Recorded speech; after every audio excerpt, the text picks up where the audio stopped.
মামি বললেন, এটা তোমার মামা চালাকি করেছে, যা তুমি বুঝতে পারোনি। তুমি মনে করতে তুমি তোমার স্ত্রীর সাথে আছো, কিন্তু আসলে আমি ছিলাম। তোমার মামা রাতের আধারে আমাকে তোমার রুমে পাঠাতো আর তোমার স্ত্রীকে অন্য ঘরে নিয়ে যেতেন। তিনি নিজেই সতর্ক থাকতেন যাতে তুমি সন্দেহ না করে। মিমি বললেন, আমি প্রথমে তোমার মামার অনুরোধে বাধ্য হয়ে এসেছিলাম, কিন্তু পরে তোমার প্রতি আকৃষ্ট হতে শুরু করলাম। তোমার কাছ থেকে যে সুখ পাচ্ছিলাম তা তোমার মামা কখনোই দিতে পারতে না। সেই কারণেই আমি নিজেও তোমার প্রতি দুর্বল হয়ে পড়েছিলাম। তোমার মামা যখন এসব চালিয়ে যেতে লাগলেন, আমি নিজে উপভোগ করতে শুরু করলাম। আজকের গল্পটি খুবই মজাদার হতে চলেছে। আমি শিওর বলতে পারি গল্পটি শেষ পর্যন্ত শুনলে তোমাদের দাঁড়িয়ে যাবে। তাই তোমাদের দুটি পায়ে ধরি বলি, ভিডিওটা শুরু থেকে শেষ পর্যন্ত দেখো, তাহলে খুব মজা পাবে। আমি জহির, বয়স 22 বছর। আগে গ্রামে থাকতাম। আমি আমার মামার বাড়িতে কাজ করতাম। মামি দেখতে অনেক সুন্দরী যে কেউ তাকে দেখলে তার প্রেমে পড়তে চাইবে। আমার মামি আমার থেকে বয়সে বড় ছিলেন এবং আমাদের মধ্যে বেশি কথা হতো না। তিনি তার কাজে খুব ব্যস্ত থাকতেন এবং মামার সাথেও কম কথা বলতেন। এক রাতে মামি আমাকে তার রুমে ডাকলেন আর বললেন, জহির, আজ আমার শরীর ভালো লাগছে না, তুমি আমার পাশে শুয়ে থাকো। আমি তার রুমে শুয়ে পড়লাম। মামি লাইট বন্ধ করে দিলেন। এরপর আমি তাকে আমার মতো করে পেয়েছিলাম। কখনো ভাবিনি আমি তাকে এত কাছে পাব। তখন আমি চাকরির খোঁজে ছিলাম, কিন্তু কোথাও চাকরি পাচ্ছিলাম না। একদিন আমার বন্ধু জয়নাল বলল, আমার মামা শহরে থাকেন এবং আমি তোমাকে সেখানে চাকরি দিতে পারবো। আমি বেশি শিক্ষিত ছিলাম না। জানি ভালো চাকরি আমার দ্বারা হবে না, কারণ আমি 5ম শ্রেণী পর্যন্ত পড়াশোনা করেছি, তাই অল্প শিক্ষার কারণে ভালো চাকরি পাওয়া কঠিন ছিল। গ্রামের এখানে ওখানে ছোটখাটো কাজ করে কিছু টাকা উপার্জন করতাম, যা খুবই কষ্ট করছিল। তখন মনে হলো শহরে গিয়ে কিছু কাজ খুঁজে দেখা উচিত।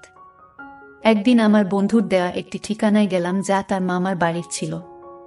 সেই বাড়িতে গিয়ে দেখি আমার বস, যিনি আমার বন্ধুর মামা, এবং আমিও তাকে মামা বলে ডাকতাম। মামা আমাকে একটি কাগজ দিলেন এবং বললেন, এই ঠিকানায় চলে যাও। আমি যখন সেই ঠিকানায় গেলাম দেখি সেটা এক ডাক্তারের ঠিকানা। মামা বললেন, তিনি আমার বন্ধু, তিনি তোমার কিছু পরীক্ষা করবেন। যদি পরীক্ষাগুলো ভালো হয় তাহলে তোমাকে চাকরি দেব। মামা কথা শুনে আমি কিছুটা ঘাবড়ে গেলাম, কিন্তু ভাবলাম চেষ্টা করে দেখি। ডাক্তারের কাছে গিয়ে তিনি আমার কিছু পরীক্ষা করলেন এবং কিছুক্ষণ পর রিপোর্ট দিলেন। আমি বাসায় ফিরে মামা আমাকে রিপোর্ট দেখালাম। মামা হাসতে হাসতে বললেন, তুমি দেখতে বেশ সুন্দর, তোমার চেহারাও ঠিক আছে, তোমার কাজ নিশ্চিত হয়েছে। এত সহজে কাজ পেয়ে আমি অবাক হয়ে গেলাম এবং ভাবতে থাকলাম, কিভাবে এত সহজেই সুযোগ পেলাম। প্রতিবেদনটি ইংরেজিতে লেখা ছিল এবং 5ম শ্রেণী পাস একজন ব্যক্তির পক্ষে এটি বোঝা সহজ ছিল না। যখন বাড়িতে এসে আমার স্ত্রীকে দেখালাম, আমার স্ত্রী বলল, তুমি অযথা চিন্তা করছো। এই ধনী লোকেরা আমাদের মতো গরিবদের পরীক্ষা করিয়ে নিশ্চিত হতে চায় যে আমরা কোনো বড় রোগে আক্রান্ত আছি কিনা। তারা মনে করে চাকরদের মাধ্যমে রোগ ছড়াতে পারে। তার কথা শুনে আমার মন অনেকটা হালকা হলো। আমি যে চাকরিটা চেয়েছিলাম সেটা পেয়েছি। সকালে কাজে যাওয়া শুরু করলাম, কিন্তু আমার চোখ প্রায় মামির দিকে আটকে যেত। তিনি ছিলেন অত্যন্ত সুন্দরী এবং মার্জিত মহিলা। তাকে প্রথম দেখার পর থেকেই আমি ভাবতাম, আমার স্ত্রী যদি এত সুন্দর হতো। আমি আমার মামার একজন সাধারণ চাকর ছিলাম। তার অর্থের কোনো অভাব ছিল না। তিনি আমাকে প্রতিদিন বাজারে নিয়ে যেতেন, কারণ তার কোনো সন্তান ছিল না। আমার মামা ও মামির মধ্যে কোনো ঝগড়া ছিল না। তারা খুব ভালোবাসার দিন কাটাতেন। আমি মামিকে মনে মনে ভালোবাসতে শুরু করলাম। তাকে নিয়ে ভাবতে লাগলাম। একদিন বাড়ির পুরনো চাকর এল। সে আমাকে অভিনন্দন জানিয়ে বলল, তুমি পরীক্ষায় পাশ হয়েছ, কিন্তু মনে রেখো এই বস যাকে তুমি মামা বলে ডাকো খুবই কঠোর। এই কথা শুনে আমি ঘাবড়ে গেলাম এবং ভাবতে লাগলাম, যদি আমাকে চাকরি থেকে বের করে দেয় তাহলে আমার কি হবে। সে চলে যাওয়ার পর আমি মামা মামিকে খুশি রাখার জন্য কাজে আরো মনোযোগী হলাম, কারণ এখন আমার চাকরিটা চলে গেলে এখন আর কোনোভাবেই চাকরি পাব না। তাই আমি চাকরিটা মন থেকে করতে লাগলাম। মামা বেশিরভাগ সময় বাড়ির বাইরে থাকতেন। আমার মামি একদিন আমাকে তার রুমে ডেকে বললেন, তুমি খুবই অল্প বয়সী, পরিষ্কার পরিচ্ছন্নতার খেয়াল রাখো। আমি এমন একজন চাকর পছন্দ করি যে তার মনিবের মতো পোশাক পরে। এই বলে মামি আমার হাতে কিছু টাকা দিলেন আর বললেন, এই টাকা থেকে বেতন ছাড়া নিজের জন্য খরচ করো। আমি খুশি হয়ে গেলাম এবং এই বিষয়টি আমার স্ত্রীকে বললাম না, কারণ আমি আমার স্বামীকে খুব পছন্দ করতাম। আমি স্বপ্ন দেখতে শুরু করলাম যে মামির অভিব্যক্তি দেখে মনে হতো তিনি খুশি নন। তার কোনো সন্তান ছিল না, তাই মনে হতো মামা তাকে খুশি করতে পারছেন না। আমি মামিকে খুশি করতে চেয়েছিলাম। মামির দেওয়া টাকা নিয়ে পরের দিনই একটা মার্কেটে গিয়ে কিছু নতুন জামা কাপড় কিনলাম। আমাকে দেখে মামি বললেন, আজ তোকে খুব সুন্দর লাগছে, সবসময় এমনই থেকো। আমি লজ্জা পেয়ে চোখ নামিয়ে নিলাম। আসলে আমার বিয়ে হয়েছে মাত্র 3 বছর, কিন্তু আমার স্ত্রী মামির মতো সুন্দরী ছিল না। বিয়ের 2 বছর পরে আমাদের সন্তান নিউমোনিয়া হয় এবং সে পৃথিবী থেকে চলে যান। এরপর আমার স্ত্রী সারাক্ষণ দুঃখে কান্নাকাটি করত। কিন্তু আমি একজন পুরুষ এবং আমারও কিছু প্রয়োজন ছিল। আমি চাইতাম আমাদের আরেকটা সন্তান হোক, কিন্তু আমার স্ত্রী সন্তানের নাম শুনলেই বিরক্ত হয়ে যেতেন। তিনি সবসময় আমার থেকে দূরে থাকতেন। আমার মামিকে দেখে আমার মনোভাব বদলাতে শুরু করেছিল। মামা মামি বিয়ে হয়েছে, 11 বছর হয়ে গেছে, কিন্তু তাদের কোনো সন্তান নেই। মামা সবসময় তার ব্যবসায় ব্যস্ত থাকতেন আর মামি ফ্যাশন ও পার্টি নিয়ে ব্যস্ত থাকতেন। আমার মামিকে দেখে মনে হতো তিনি আমাকে পছন্দ করতে শুরু করেছেন। আমি প্রায় সিনেমা এবং নাটকে প্রেমের কাহিনী দেখতাম এবং কল্পনা করতাম। মামি আমার কাছে এসে বলবেন, আমি তোমার প্রেমে পড়েছি। এক রাতে যখন আমি ঘুমাচ্ছিলাম মনে হলো আমার পাশে কেউ আছে। মামি ছিলেন খুবই সুন্দরী এবং তার দেহ আকর্ষণীয় ছিল। আমার স্ত্রী আমাদের সন্তান হারানোর দুঃখে নিজের শরীরকে অবহেলা করেছিল। কোনো যত্ন নিত না, তাই শুকিয়ে কাঠ হয়ে গেছে। আমার মতো একজন গরিব মানুষ যখন ভাবতাম মামি কি করে চাকরের মতো জীবন কাটাব, তখন মামিকে আমার স্ত্রী ভেবে সারা রাত উপভোগ করতাম। মামি আমার দিকে তাকিয়ে মৃদু হাসতেন। আমি আমার মামির সান্নিধ্য উপভোগ করতে শুরু করলাম। কাজ করার সময় মামি আমাকে ডেকে যে কোনো কাজ দিতেন, আর আমি তা সঠিকভাবে করে দিতাম যেন কোনো অভিযোগের সুযোগ না থাকে। মামি সবসময় আমার প্রশংসা করতেন আর আমি সততার সাথে আমার কাজ চালিয়ে যাচ্ছিলাম। একদিন মামির শরীর খারাপ হলে আমি তাকে হাসপাতালে নিয়ে যাই এবং মামাকে ফোন করে জানাই। এরপর মামা হাসিমুখে আমাদের সবার জন্য মিষ্টি আনলেন। এটা দেখে আমি খুব খুশি হয়েছিলাম, কিন্তু সেদিন থেকে মামির আচরণ বদলে গেল। তিনি আমার দিকে অদ্ভুতভাবে তাকাতে লাগলেন এবং বাইরে যাওয়া কমিয়ে দিলেন। ফলে এখন শুধুমাত্র মামির সঙ্গে আমার দেখা হয় কম। কিছুদিন ধরে আমার মন মেজাজ খারাপ ছিল, কারণ আমি মামির সান্নিধ্যে অভ্যস্ত হয়ে পড়েছিলাম। আমার মনে হয়েছিল আমি হয়তো মামির প্রতি আসক্ত হয়ে পড়েছি। তবে আমার কাজ চালিয়ে যেতে লাগলাম। সময় চলে গেল এবং অবশেষে সেই দিন এলো যখন মামি একটি সন্তানের জন্ম দিতে চলেছিলেন। কিন্তু মামা আর আগের মতো খুশি ছিলেন না। তিনি সবসময় চিন্তিত থাকতেন। আমি ভাবতে লাগলাম মামা কেন খুশি ছিলেন না। আমি যখন বাবা হলাম তখন আনন্দে উঠেছিলাম, কিন্তু আমার মামাকে খুব চিন্তিত দেখাচ্ছিল, যেন কোনো বড় বিপর্যয় আসন্ন। এক রাতে মামা আমাকে তার ঘরে ডেকে বললেন, এই ব্যাগটা নাও। যদি আজ রাতে আমার স্ত্রী সন্তান জন্ম দেয় তবে এই ব্যাগ ব্যবহার করো এবং সন্তানটিকে গোপনে সরিয়ে ফেলো। আমি কখনো আমার কোনো নির্দেশ নিয়ে প্রশ্ন করিনি, তাই সেদিনও কিছু বললাম না। কিন্তু আমার মন খুব অস্থির ছিল। বারবার ভাবছিলাম কেন মামা তার সন্তানের জীবন নিতে চাইছেন। রাত গভীর হলে মামি ঘুমিয়ে পড়লেন, তাই আমি গোপনে তার রুমে গেলাম। মামি তখন চোখ বন্ধ করেছিলেন। আমি মনোযোগ দিয়ে তার দিকে তাকালাম। মামির মুখে সেই চিরচেনা সৌন্দর্য দেখে আমি মুগ্ধ হলাম, কিন্তু আমার অবস্থান মনে করে মামার কথা মেনে নিলাম। মামা নির্দেশ অনুযায়ী কাজ করার জন্য তিনি আমাকে টাকা দিতেন। আমি গোপনে মামার দেয়া ব্যাগটি তুললাম আর বাচ্চাটিকে ব্যাগে ঢোকাতে শুরু করলাম। তখন মামি হঠাৎ আমার দিকে তাকিয়ে হাসলেন। আমি শিশুটিকে লুকিয়ে রাখছিলাম এবং মামি আমাকে দেখে বললেন, তুমি কি সত্যিই শিশুটিকে হত্যা করতে চাও? মামি আমাকে জিজ্ঞাসা করলেন, তুমি কি তোমার মামার নির্দেশে এসব করছো? আমি চমকে উঠলাম এবং বললাম, আপনি এটা কি বলছেন? মামি বললেন, তোমার মামা এই শিশুটিকে মেরে ফেলতে চায়, কারণ সে ভয় পায় যে এই শিশুটি তার নয়। তার কথা শুনে আমি স্তব্ধ হয়ে গেলাম। আমি অবাক হয়ে ভাবতে লাগলাম, এত কিছুর পরও এটা কিভাবে সম্ভব? মামি বললেন, তোমার মামা সন্দেহ করছে যে এই শিশুটি তার নয়, তুমি এর বাবা, তাই সে এই কাজটি করতে বলেছে। সেই শিশুটির বাবা তুমি? এই কথা শুনে তাকে বললাম, তবে আপনি কেন বলছেন আমি এই শিশুটির বাবা? আমি এসব কথা শুনে স্তব্ধ হয়ে গেলাম। আমি বললাম, আপনি কি চান আমি এই শিশুটিকে বাঁচিয়ে রাখি না? মামি হাসলেন এবং বললেন, এই শিশুটিকে জঙ্গলে ফেলে দিও না, কারণ এই শিশুটির বাবা তুমি। আমি আরও বিভ্রান্ত হয়ে গেলাম, কারণ মামি বলেছিলেন যে তিনি কখনো আমাকে স্পর্শ করেননি। তার কথাগুলো শুনে আমার মনে হলো আমি যেন স্বপ্ন দেখছি। আমি সোফায় বসে ভাবতে লাগলাম, এত সুন্দর একজন মহিলার সাথে যাকে আমি মামি বলে ডাকি, এমন কিছু ঘটেছে কি?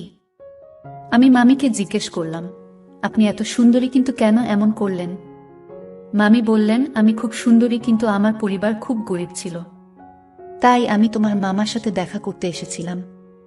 তোমার মামা মতো ধনী হওয়ার ইচ্ছা ছিল, তাই আমি তাকে বিয়ে করি, আর সে আমাকে প্রস্তাব দেওয়ার সাথে সাথে আমি তৎক্ষণাৎ হ্যাঁ বলেছিলাম, কারণ আমি ধনী হতে চেয়েছিলাম।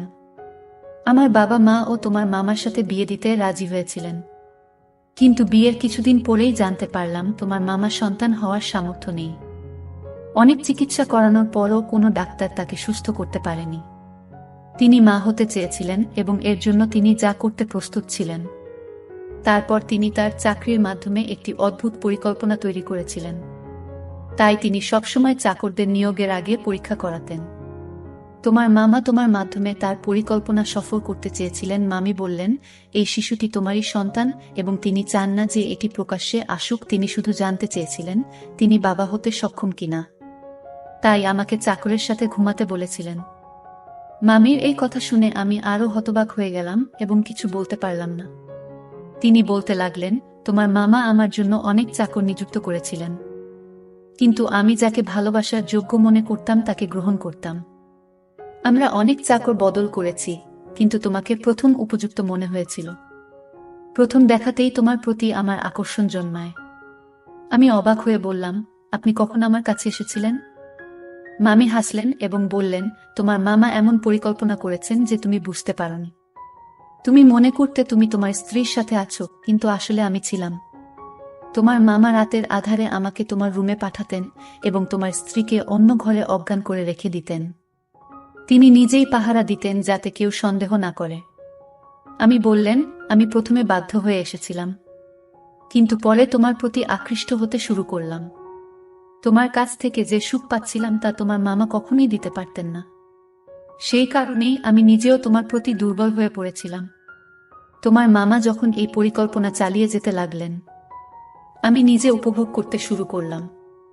তিনি আমাকে তোমার কাছে বারবার পাঠাতে থাকলেন। তিনি আরও বললেন, আমি গর্ভবতী হলাম এবং তোমার মামা আমাকে ভোরের অন্ধকারে ঘরে ফিরিয়ে আনতেন, যাতে কেউ কিছু বুঝতে না পারে। এভাবে তোমার মামা তার সন্তান হওয়ার আশা পূর্ণ করতে চেয়েছিলেন এবং আমি নিজেও অজান্তে সেই পরিকল্পনার অংশ হয়ে পড়েছিলাম। কিছুদিন পর সে তার পরিকল্পনায় সফল হয়েছিল। ডাক্তার আমাকে জানিয়েছিলেন যে আমি মা হতে চলেছি, যা তাকে অত্যন্ত খুশি করেছিল। আমি বিস্মিত হলাম যখন শুনলাম সে ডাক্তারের কাছে মিথ্যা বলেছে। কেউ কিভাবে তার বউকে এমনভাবে ব্যবহার করতে পারে? তারা দুজনেই আমাকে টাকা দিয়ে তাদের খেলনা বানিয়ে ফেলেছিল, যা আমার মোটেই ভালো লাগেনি। তখন আমার মামি তার কথাবার্তায় ব্যস্ত ছিলেন। আমি তখন বুঝতে পারিনি যে আমি কি ভাবছিলাম। তবে মামি আমাকে বলেছিলেন, তোমার মামার পরিকল্পনা ব্যর্থ হয়েছে যখন তার একটি ছেলে হয়েছিল, কিন্তু তিনি একজন উত্তরাধিকারী চেয়েছিলেন। সে তার বন্ধুকে নিয়ে অন্য দেশে পালিয়ে যায় আর আমাকে বলে, এখন আমার কোনো সম্পত্তি নেই, আমার সব ব্যবসা শেষ, সেই শিশুটিকে আসে যায় না। আমি বলেছিলাম, আমি তোমার বুদাসী নয়, যাতে তোমার ইচ্ছে মতো চলি। আগে তুমি আমাকে একটা চাকরের সাথে ঘুমাতে বাধ্য করেছিলেন, যাতে সবাই জানতে না পারে তুমি বাবা হতে পারো না। আর এখন বলছো এই সন্তানের দরকার নেই। মনে রেখো, আমি তোমাকে তালাক দেব, কিন্তু শিশুটিকে মারতে দেব না। আমি বিশ্বাস করেছিলাম যে শিশুটিকে সে আর খারাপ বলবে না, সে তার সন্তানকে পুরোটা দেখাবে। কিন্তু আজ যখন সে বলল এই শিশুটিকে হত্যা করার পরিকল্পনা করেছে, তখন নিশ্চিত হলাম যে তার বুকের হৃদয় নেই। পাথরের মতো কঠিন মামির এই কথা শুনে আমি তাকে গিয়ে বললাম, আমি এসব জানতাম না। যদি এটা অন্য কারো বাচ্চা হতো, আমি জঙ্গলে ফেলে দিতাম না। আমি বললাম, এখন এসবের পরোয়া করি না। তুমি তার মা, তুমি নিজেই তার যত্ন নেবে। এ কথা বলে আমি চলে যেতে লাগলাম। তখন আমি আমাকে থামিয়ে বললেন, এটা তোমার সন্তান, তুমি তার পিতা, তাই এর সুরক্ষার দায়িত্ব তোমার সমান। আমি হাসি দিয়ে বললাম, এই সন্তান আমার, তাই তুমিও আমার স্ত্রী হয়েছ। এই কথা শুনে মা আমি মুচকি হেসে বললেন, ধন সম্পদের লোভে আমাকে অন্ধ করে দিয়েছে, তাই এমন একজন খারাপ লোককে বিয়ে করেছি যে তার সম্মান বাঁচানোর জন্য তার স্ত্রীকে চাকরের কাছে পাঠিয়েছে। আর যখন আমি তার সম্মান রক্ষা করেছি, সে আমার সন্তানের প্রাণ নিতে চেয়েছিল এবং বলেছিল যে এই শিশুটির হতভাগ্য। যখন ব্যবসা ব্যর্থ হয় এবং সমস্ত টাকা হারিয়ে যায়, তখন সে আমাদের সন্তানের প্রতি অখুশি হতে শুরু করে এবং শিশুটিকে জঙ্গলে ফেলে দেওয়ার সিদ্ধান্ত নেয়। এইসব জানার পরেও আমি এমন লোকের সাথে থাকতে চাই না। আমি মামির দিকে তাকিয়ে জিজ্ঞেস করলাম, এই সন্তানের জন্য আপনি কি একজন চাকরের সাথে থাকবেন? মামি বললেন, তুমি গরিব হতে পারো, কিন্তু তোমার মন অনেক বড়। তাই আমি তোমাকে বিয়ে করতে চাই, যাতে আমাদের সন্তান বেঁচে থাকে এবং ভালো জীবন পেতে পারে। মামি আমাকে জানালেন তিনি মামার থেকে ডিভোর্স পেয়েছেন এবং আমরা একই বাড়িতে সুখে থাকতে শুরু করি। মামি সেই বাড়িটি আগেই তার নামে পেয়েছিলেন। কিছুদিন পর যখন আমার স্ত্রী বিষয়টি জানতে পারেন, তিনি আমাকে ছেড়ে চিরকালের জন্য তার বাবা মায়ের বাড়িতে চলে যেতে চান এবং তালাকের প্রক্রিয়া শুরু করেন। কিন্তু আমি যখন পুরো ঘটনা আমার স্ত্রীকে জানালেন, আমি তাকে অনেক বুঝিয়ে শান্ত করি। অবশেষে আমি আমার দুই স্ত্রীর সাথে সুখে সংসার করতে শুরু করি এবং আমরা সবাই মিলে সুখে থাকি। আজ আমি খুব খুশি, কারণ আমি জানতাম না যে আমার জীবন এত সুন্দর হবে। গল্পটা কেমন লাগলো জানাতে ভুলবেন না। এরকম আরো মজার মজার রোমান্টিক গল্প শুনতে চাইলে ভিডিওটি লাইক, শেয়ার এবং সামিয়া ব্লগ চ্যানেলটি সাবস্ক্রাইব করতে ভুলবেন না।